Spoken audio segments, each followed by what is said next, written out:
मित्रों, आज सावन का 5वां सोमवार है और ये सोमवार अधिक मास में पड़ रहा है। कहते हैं कि इस दिन भगवान शिव और माता पार्वती की कथा और सावन के सोमवार की व्रत कथा को सुनने से मनुष्य के सभी संकट कट जाते हैं और मनोकामनाओं की पूर्ति होती है।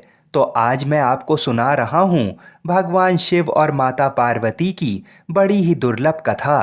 तो इस कथा को बड़ी श्रद्धा और प्रसन्न चित्त मन से पूरा सुनिएगा। एक समय की बात है जब राम जी वनवास खत्म होने के बाद राज सिंहासन पर बैठे थे। उस समय माता पार्वती और भोलेनाथ घूम रहे थे। तो भोलेनाथ ने देखा कि राम जी के दादाजी का श्राद्ध का भंडारा हो रहा है। तब भगवान भोलेनाथ जी ने सोचा कि चलो मैं भी राम जी के घर चलता हूँ, इसी बहाने राम जी का दर्शन भी कर लूँगा। तो भोलेनाथ ने माता पार्वती से बोला, हे गौरा, तुम कैलाश धाम जाओ और हमारे लिए भोजन बनाओ, मैं थोड़ा देर से आता हूँ। तो माता ने भोलेनाथ की बात मानकर कैलाश धाम को चली गईं और भोलेनाथ पहुँचे राम जी के घर और ब्राह्मणों के साथ पंगत में बैठ गए और भंडारा खाने लगे। तभी ब्राह्मणों को माता जानकी ने पेट भर भोजन खिलाया। उसके बाद सभी ब्राह्मण उठकर चले गए, लेकिन भोलेनाथ बैठे रहे। तो माता सीता लक्ष्मण जी की धर्म पत्नी माता उर्मिला से बोली, सभी ब्राह्मण उठकर चले गए।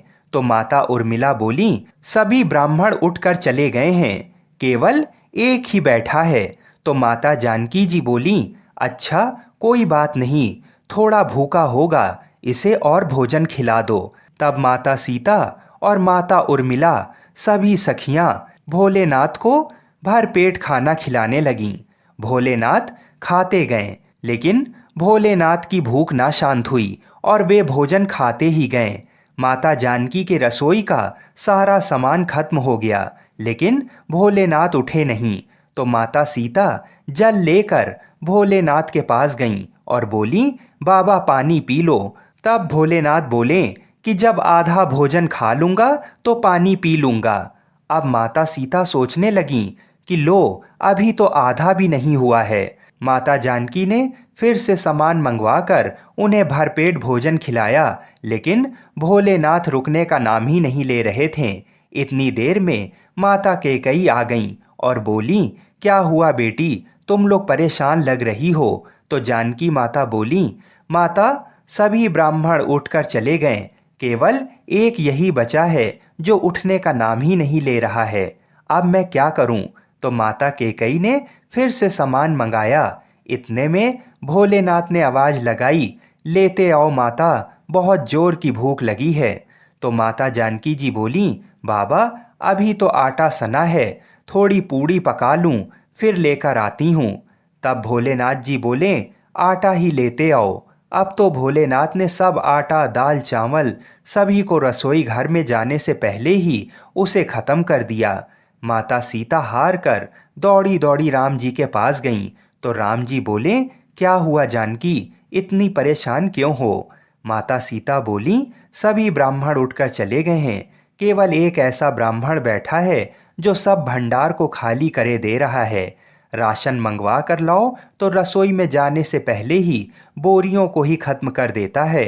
तो राम जी बोले, चलो मैं देखता हूँ कि कौन ऐसा है।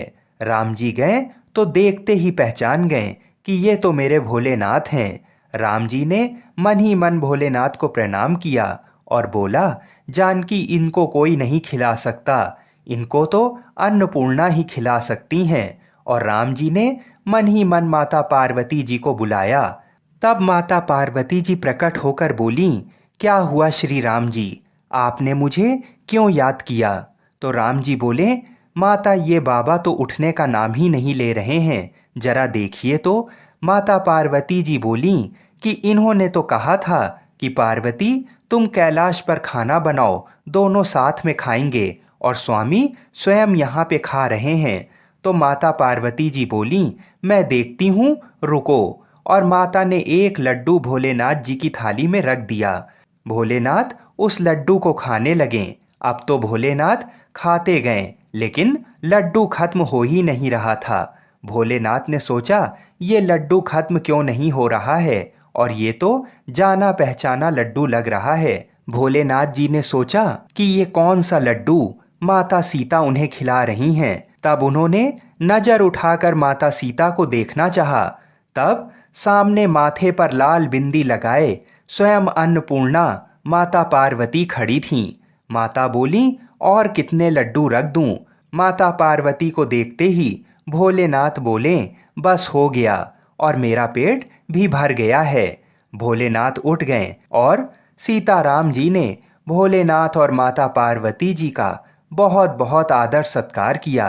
तब भगवान भोलेनाथ ने प्रसन्न होकर माता जानकी को अखंड सौभाग्यवती होने का वरदान दिया और दोनों जन अंतर ध्यान हो गए। बोलिए शंकर पार्वती भगवान की जय।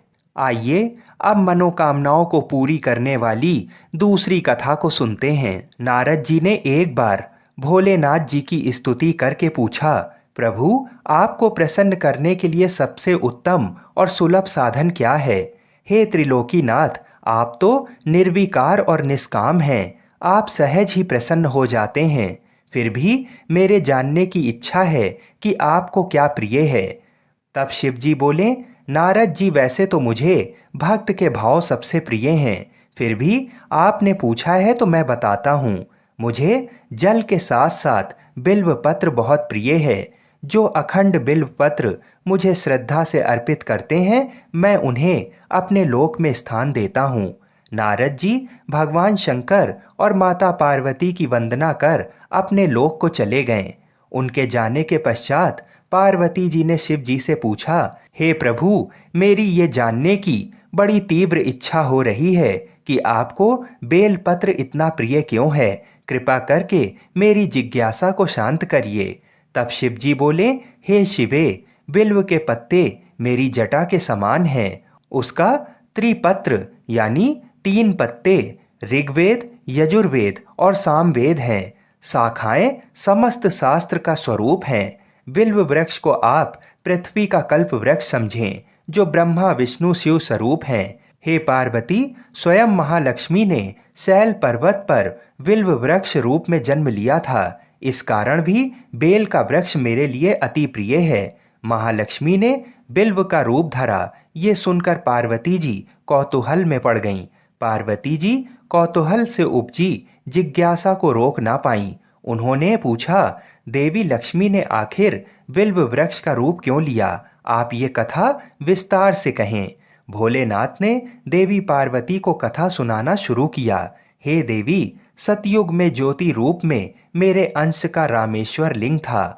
ब्रह्मा आदि देवों ने उसका विधिवत पूजन अर्चन किया था। इसका परिणाम ये हुआ कि मेरे अनुग्रह से वाणी देवी सबकी प्रिय हो गईं। वह भगवान विष्णु को सतत प्रिय हो गईं। मेरे प्रभाव से भगवान केशव के मन में वाग देवी के लिए जितनी प्रीत उपजी हुई, वह स्वयं लक्ष्मी जी को नहीं भाई। लक्ष्मी देवी का श्री हरि के प्रति मन में कुछ दुराव पैदा हो गया। वह चिंतित और रुष्ट होकर चुपचाप परम उत्तम श्री शैल पर्वत पर चली गईं। वहां उन्होंने तप करने का निर्णय किया और उत्तम स्थान का चयन करने लगीं।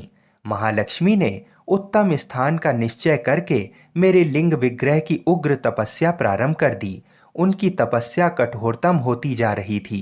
हे परमेश्वरी, कुछ समय बाद महालक्ष्मी जी ने मेरे लिंग विग्रह से थोड़ा ऊर्ध्व में एक वृक्ष का रूप धारण कर लिया। अपने पत्तों और पुष्प द्वारा निरंतर मेरा पूजन करने लगीं। इस तरह महालक्ष्मी ने 1 करोड़ वर्ष तक घोर आराधना की। अंततः उन्हें मेरा अनुग्रह प्राप्त हुआ। मैं वहां प्रकट हुआ और देवी से इस घोर तप की आकांक्षा पूछकर वरदान देने को तैयार हुआ। महालक्ष्मी ने मांगा कि श्री हरि के हृदय में मेरे प्रभाव से वाग देवी के लिए जो स्नेह हुआ है वह समाप्त हो जाए।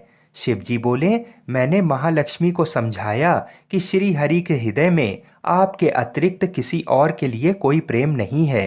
वाग देवी के प्रति उनका प्रेम नहीं अपितु श्रद्धा है। ये सुनकर लक्ष्मी जी प्रसन्न हो गईं और पुनः श्री विष्णु के हृदय में स्थित होकर निरंतर उनके साथ विहार करने लगीं। हे पार्वती, महालक्ष्मी के हृदय का एक बड़ा विकार इस प्रकार दूर हुआ था। इस कारण हरि प्रिया उसी वृक्ष रूप में सर्वदा अतिशय भक्ति से भरकर यत्नपूर्वक मेरी पूजा करने लगीं। हे पार्वती, इसी कारण बिल्व का वृक्ष, उसके पत्ते, फल फूल आदि मुझे बहुत प्रिय हैं। मैं निर्जन स्थान में बिल्व वृक्ष का आश्रय लेकर रहता हूँ। बिल्व वृक्ष को सदा सर्वतीर्थमय एवं सर्वदेवमय मानना चाहिए, इसमें तनिक भी संदेह नहीं है। बिल्व पत्र, बिल्व फूल, बिल्व वृक्ष अथवा बिल्व काष्ठ के चंदन से जो मेरा पूजन करता है वह भक्त मेरा प्रिय है। बिल्व वृक्ष को शिव के समान ही समझो, वह मेरा शरीर है। जो बिल्व पर चंदन से मेरा नाम अंकित करके मुझे अर्पण करता है, मैं उसे सभी पापों से मुक्त करके अपने लोक में स्थान देता हूँ। हे देवी, उस व्यक्ति को स्वयं लक्ष्मी जी भी नमस्कार करती हैं जो बिल्व से मेरा पूजन करते हैं। जो बिल्व मूल में प्राण छोड़ता है उसको रुद्र देह प्राप्त होता है, और ऐसे मनुष्य पर सदैव ही माँ लक्ष्मी की कृपा रहती है और साथ साथ भगवान नारायण की भी कृपा उसको सदैव प्राप्त होती है। आइए अब मनोकामनाओं को पूरी करने वाली दूसरी कथा को सुनते हैं। एक बार भगवान भोलेनाथ ने माता पार्वती की परीक्षा लेने का निर्णय लिया। माता पार्वती के तप से प्रसन्न होकर शंकर जी उनके सामने प्रकट हुए और उन्हें वरदान देकर अंतर्ध्यान हो गए। कुछ क्षणों बाद ही एक मगरमच्छ ने एक लड़के को पकड़ लिया और लड़का मदद के लिए पुकारने लगा।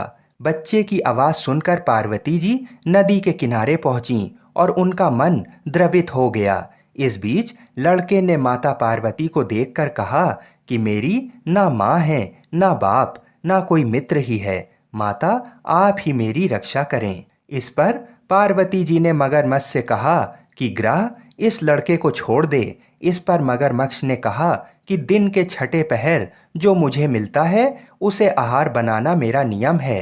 पार्वती जी के विनती करने पर मगरमच्छ ने लड़के को छोड़ने के बदले में पार्वती जी के तप से प्राप्त वरदान का पूर्ण फल मांग लिया। इस पर पार्वती जी तैयार हो गईं। मगरमच्छ ने बालक को छोड़ दिया और तेजस्वी बन गया। अपने तप का फल दान करने के बाद पार्वती जी ने बालक को बचा लिया और एक बार फिर भोलेनाथ को प्रसन्न करने के लिए तप करने बैठ गईं। इस पर भोलेनाथ दोबारा प्रकट हुए और पूछा कि तुम अब क्यों तप कर रही हो? मैंने तुम्हें पहले ही मन मांगा दान दे दिया है। इस पर पार्वती जी ने अपने तप का फल दान करने की बात कही। इस पर शिव जी प्रसन्न होकर बोले, मगरमच्छ और लड़के दोनों के स्वरूप में मैं ही था। मैं तुम्हारी परीक्षा ले रहा था कि तुम्हारा चित्त प्राणी मात्र में अपने सुख दुख का अनुभव करता है या नहीं। तुम्हारी परीक्षा लेने के लिए ही मैंने ये लीला रचाई थी। अनेकों रूप में दिखने वाला मैं ही एक सत्य हूँ। अनेक शरीरों में नजर आने वाला मैं निर्विकार हूँ। इस तरह पार्वती जी शिव जी की परीक्षा में उत्तीर्ण हुई और उनकी अर्धांगिनी बनी। बोलिए शंकर पार्वती भगवान की जय। आइए अब मनोकामनाओं की पूर्ति करने वाली कथा को भी सुनते हैं। एक साहूकार था जो भगवान शिव का अनन्य भक्त था। उसके पास धन धान किसी भी चीज की कमी नहीं थी, लेकिन उसकी कोई संतान नहीं थी और वह इसी कामना को लेकर रोज शिव जी के मंदिर जाकर दीपक जलाता था। उसके इस भक्ति भाव को देखकर एक दिन माता पार्वती ने शिव जी से कहा कि प्रभु, ये साहूकार आपका अनन्य भक्त है, इसको किसी बात का कष्ट है तो आपको इसे अवश्य दूर करना चाहिए। शिव जी बोले, हे पार्वती, इस साहूकार के पास पुत्र नहीं है, ये इसी से दुखी रहता है। माता पार्वती कहती हैं कि हे ईश्वर, कृपा करके इसे पुत्र का वरदान दे दीजिए। तब भोलेनाथ ने कहा कि हे पार्वती, साहूकार के भाग में पुत्र का योग नहीं है। ऐसे में अगर इसे पुत्र प्राप्ति का वरदान मिल भी गया तो वह केवल 12 वर्ष की आयु तक ही जीवित रहेगा। ये सुनने के बाद भी माता पार्वती ने कहा, हे प्रभु, आपको इस साहूकार को पुत्र का वर देना ही होगा, अन्यथा भक्त क्यों आपकी सेवा या पूजा करेंगे। माता के बार बार कहने से भोलेनाथ ने साहूकार को पुत्र का वरदान दिया, लेकिन ये भी कहा कि वह केवल 12 वर्षों तक ही जीवित रहेगा। साहूकार ये सारी बातें सुन रहा था। इसलिए उसे ना तो खुशी हुई और ना ही दुख। वह पहले की तरह भोलेनाथ की पूजा अर्चना करता रहा। उधर सेठानी गर्भवती हुई और 9वें महीने उसे सुंदर से बालक की प्राप्ति हुई। परिवार में खूब हर्षोल्लास मनाया गया, लेकिन साहूकार पहले की तरह रहा और उसने बालक की 12 वर्ष की आयु का जिक्र किसी से भी नहीं किया। जब बालक 11 वर्ष की आयु का हो गया तो एक दिन साहूकार की सेठानी ने बालक के विवाह के लिए कहा। तो साहूकार ने कहा कि वह अभी बालक को पढ़ने के लिए काशी भेजेगा। इसके बाद उसने बालक के मामा जी को बुलाया और कहा कि इसे काशी पढ़ने के लिए ले जाओ और रास्ते में जिस भी स्थान पर रुकना वहाँ यज्ञ करते और ब्राह्मणों को भोजन कराते हुए आगे बढ़ना। वे लोग ये सब करते हुए ही आगे बढ़ रहे थे कि रास्ते में एक राजकुमारी का विवाह था। जिससे उसका विवाह होना था वह एक आंख से काना था। तो उसके पिता ने जब अति सुंदर साहूकार के बेटे को देखा तो उनके मन में आया कि क्यों ना इसे ही घोड़ी पर बिठाकर शादी के सारे कार्य संपन्न करा दिए जाएं।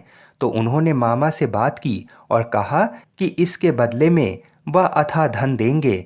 तो वह भी राजी हो गया। इसके बाद साहूकार का बेटा विवाह की वेदी पर बैठ गया और जब विवाह कार्य संपन्न हो गया तो जाने से पहले उसने राजकुमारी की चुंदरी के पल्ले पर लिखा कि तेरा विवाह तो मेरे साथ हुआ है, लेकिन जिस राजकुमार के साथ भेजेंगे वह तो एक आंख का काना है। इसके बाद वह अपने मामा के साथ काशी के लिए चला गया। उधर जब राजकुमारी ने अपनी चुनरी पर यह लिखा हुआ पाया तो उसने राजकुमार के साथ जाने को मना कर दिया। तो राजा ने भी अपनी पुत्री को बारात के साथ विदा नहीं किया। बारात वापस लौट गई। उधर मामा और भांजे काशी पहुंच गए थे।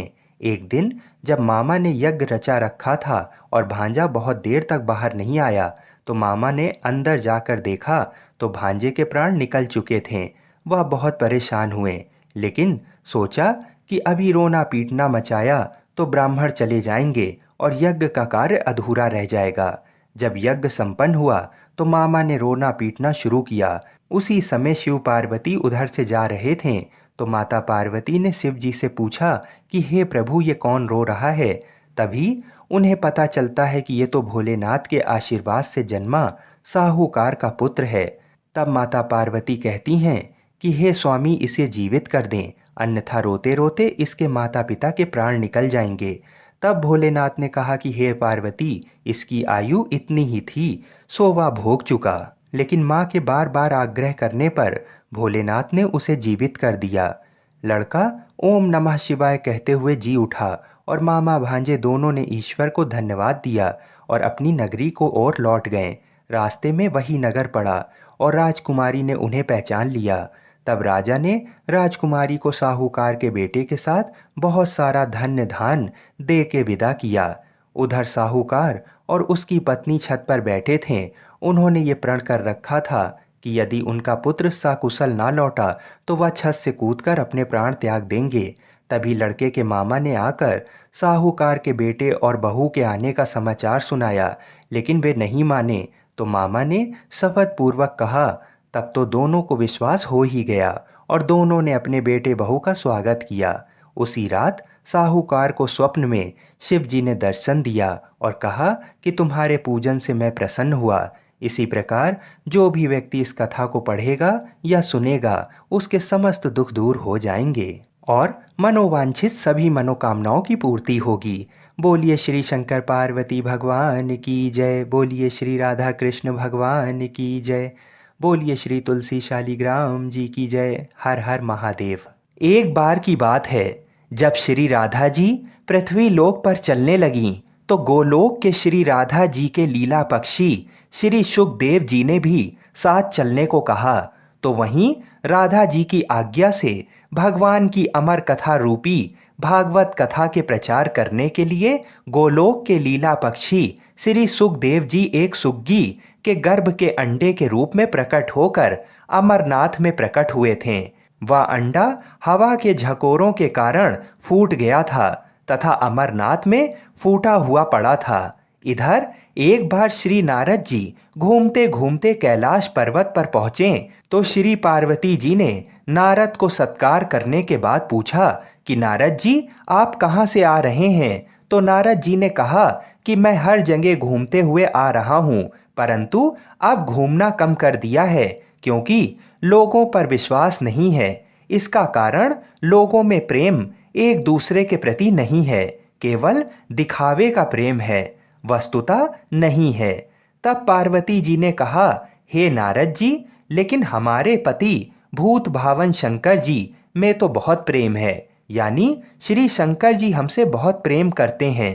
तब श्री नारद जी ने कहा कि हे पार्वती जी, जब आपके पति देव श्री शंकर जी आपसे प्रेम करते हैं तो ये जरूर बतलाए होंगे कि श्री शंकर जी जो अपने गले में माला पहनते हैं वह कैसी और किसकी माला है। तब पार्वती ने कहा, हे नारद जी, ये माला पहनने का रहस्य तो वे अभी तक नहीं बतलाए हैं। तब नारद जी ने कहा कि फिर आपके पति आपसे झूठा या दिखावे का प्रेम करते हैं, वस्तुतः प्रेम नहीं करते हैं। इतना कहकर श्री नारद जी वहां से चल दिए। इधर वहीं एक बार पार्वती जी ने भोलेनाथ से अनुरोध किया कि कृपा ये बताइए कि आपके गले में किसकी माला है, तथा ये वर दें कि हे स्वामी, मुझे आपसे वियोग नहीं हो और हमेशा आत्मज्ञान बना रहे, इसका कोई उपाय बताएं। आगे श्री शंकर जी ने कहा कि इस आत्मज्ञान को मैं समय से बतलाऊंगा, परंतु श्री नारद जी द्वारा जो भेद वचन है उन भेद वचनों के समाधान को करते हुए श्री शंकर जी ने कहा कि हे पार्वती, ये हमारे गले में जो मुंडों की माला है वह मुंडमाला तुम्हारे ही मुंडों की है, जिनको मैंने तुम्हारे बार बार मरने पर तुम्हारी यादगारी में माला के रूप में धारण किया है, क्योंकि मैं तुमसे अति प्रेम करता हूँ। तब पार्वती जी ने कहा कि मैं बार बार मर जाती हूँ और आपकी मृत्यु नहीं होती, इसका कारण क्या है? तब श्री शंकर जी ने कहा कि हे पार्वती, मैंने अमर कथा सुना है जिससे मैं अमर हूँ। ये घटना सुनकर श्री पार्वती जी ने अमर कथा सुनने के लिए श्री शंकर जी से प्रार्थना की।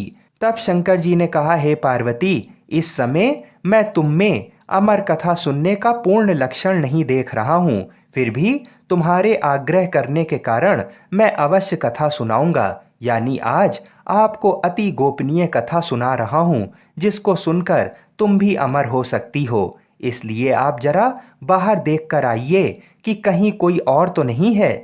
श्री पार्वती जी ने बाहर आकर चारों तरफ अच्छी तरह देखा तो वहां एक सुख सावक के विगलित अंडे के सिवा कुछ नहीं था। उन्होंने श्री शंकर जी से कहा कि बाहर कोई नहीं है।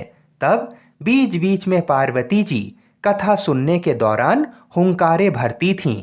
दसम स्कंद की समाप्ति पर वे निद्राग्रस्त हो गईं, यानी पार्वती माता को नींद आ गई। एवं 12वें स्कंद की समाप्ति पर पार्वती जी ने शंकर जी से कहा कि हे प्रभु, क्षमा करेंगे, मुझे दसम स्कंद के बाद नींद आ गई थी, मैं आगे की कथा नहीं सुन सकी हूँ। अर्थात श्री कृष्ण उद्धव संवाद जो 11वें स्कंद में है उसको मैंने नहीं सुना तथा 12वें स्कंद की कथा भी नहीं सुनी। इधर ये जानने हेतु कि फिर कथा के बीच में हुंकारी कौन भर रहा था। अगर पार्वती माता सो रही थीं तो बार बार हुंकारी कौन भर रहा था, ये प्रश्न दोनों के मन में जागा। ये जानने के लिए शिवजी बाहर निकले। उन्होंने एक सुंदर शुक सावक को देखा, यानी एक तोते के बच्चे को देखा। श्री शंकर जी ने पार्वती जी से पूछा, आखिर ये सुख सावक कहाँ से आ गया? पार्वती जी ने विनीत वाणी में कहा कि ये तो विगलित अंडे के रूप में पड़ा था तथा श्री भागवत कथा रूपी अमृतपान से जीवित हो गया।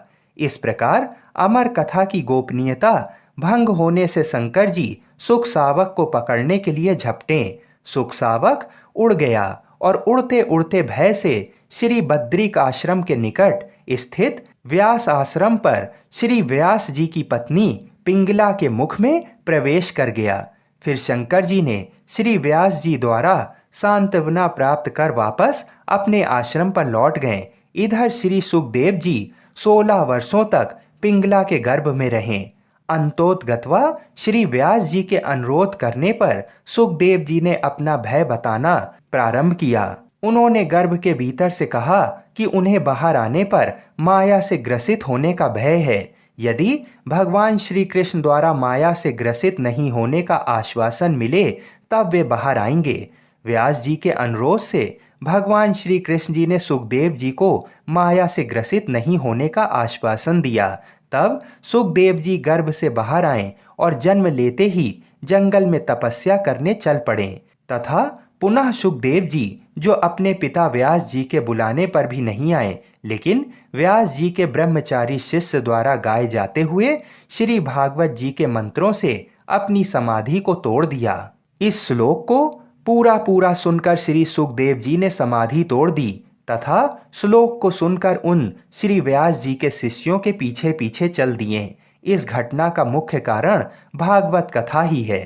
आइए अब मनोकामनाओं को पूरी करने वाली दूसरी कथा को सुनते हैं।